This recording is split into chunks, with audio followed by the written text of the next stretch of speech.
O BNG levará mañá ao Parlamento a crítica á situación pola que atravesa a flota do cerco, cun número importante de barcos amarrados a porto a estas alturas do ano, como consecuencia das raquíticas cotas en especies como a sardiña, o xurelo ou a xarda.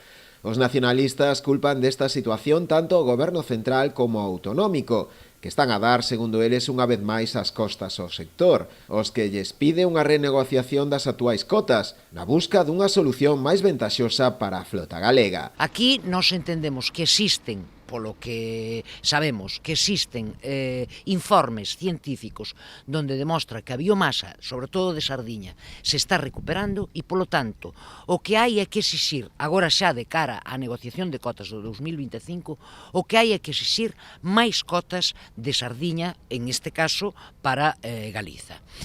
E logo hai unha distribución desas cotas, que a fai o Estado español.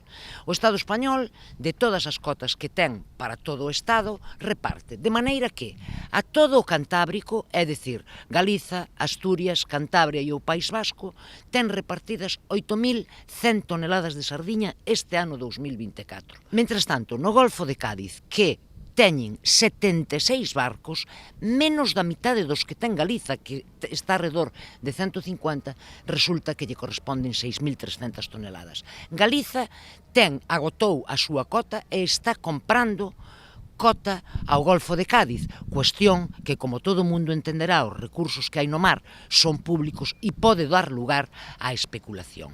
E significa, ademais, que o que non poda comprar a cota está amarrado a porto. Pero non só iso, os nacionalistas exixen tamén o pago inmediato aos afectados das axudas do 2023 polo paro biolóxico do xurelo, que a día de hoxe aínda non percibiron. O ano pasado houve un recorte do xurel, que é unha especie obxectivo da frota do cerco, de un 95%, é dicir, deixou de ser especie dirixida para pasar a ser especie de pesca accidental. Ben,